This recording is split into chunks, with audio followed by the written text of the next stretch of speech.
If you're a doctor, dentist, chiropractor, medical professional, and you have an individual disability insurance policy, before you make that claim for benefits, be careful.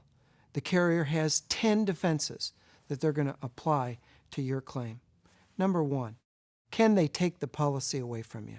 Accept fraudulent misstatement. Open up your policy. Look to the back. Just before the application section, there'll be a section that says time limit on certain defenses. Accept fraudulent misstatements. They'll look back to see how much you said you earned, what your occupational duties were, and they're going to look at your health history. Oftentimes, agents or brokers can mishear, misunderstand, or misrecord what you told them at the time the application process went in. Make sure the carrier can't take away your policy for fraud, because they can do that even 25 years after you initially applied. They give you back your premiums, but you don't get to get those benefits that you've richly paid for over the length of time. Accept fraud. Be careful. Get some advice before you file the claim. Number two, most doctors come to me and say, Frank, I got a specialty letter. I paid extra for a specialty letter, and gosh darn it, since I can't be an operating orthopedic surgeon, I should be able to collect my total disability benefits. A specialty letter is an important document in your insurance policy. Sometimes it gets separated. Look back through your files and see if you can find it. A specialty letter says it's the occupation that you have at the onset of the claim. What does that mean? The day before you file the claim, a week before you file the claim, a year before you file the claim? If you've got a specialty letter, you need a lawyer to be able to assist you so you can frame the claim appropriately. If I can't operate, they better not come and tell me, gee whiz, Frank, you're seeing strains and sprains in the office. And that's really a substantial and material duty of my occupation if I'm a surgeon. I don't think so.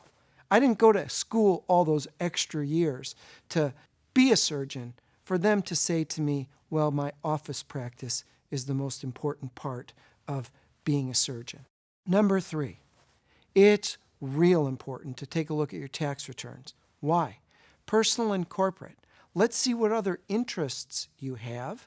Are you a partner in a partnership? Are you a general partner? Have you invented some patent that's out there that you're using in surgery, or do you have what the carrier says, dual occupation? What does that mean? If you're a doctor, but you're a general partner in real estate, or you are the medical director of a surgery center and you're making money for that, the carrier is going to say you've got a dual occupation. And if you can do one but not the other, you'll be partially disabled. So what, Frank? I'm partially disabled. Many of you out there have a life contract. And if you're partially disabled on your 65th birthday, you can't get life benefits. So it's important to look at the dual occupation before you file a claim. Number four, choice. You know, I got gray hair, and as I got 50, isn't it interesting that when we get 50 and we file a disability claim, we're tired, we're old, we're burned out, and gee whiz, we wish we were doing anything other than the work that we're doing. The carrier calls that choice. Be careful about that. Carriers don't like entitled medical professionals. They don't like that. It wasn't your choice to get sick. It wasn't your choice to become disabled.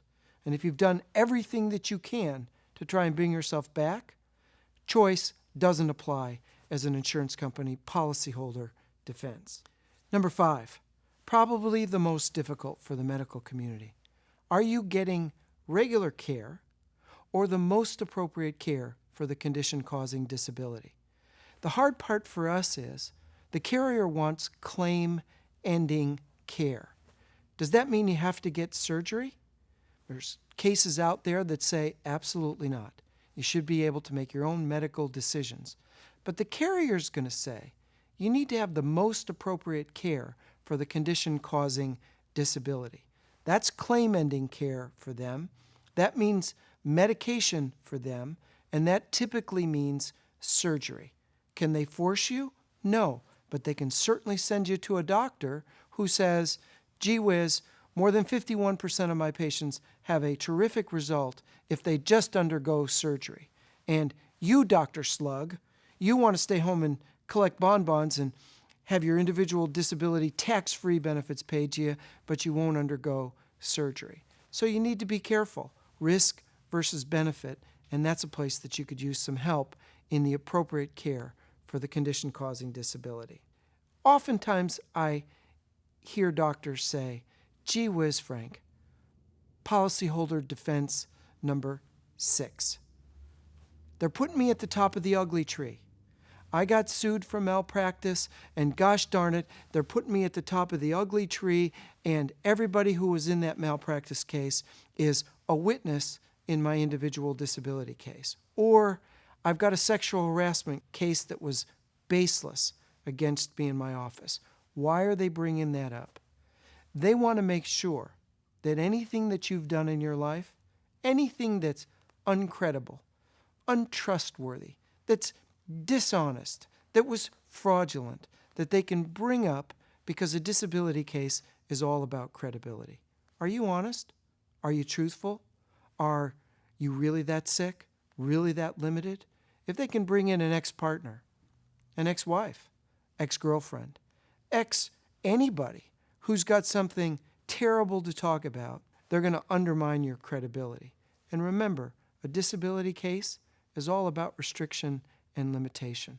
So you got to be honest.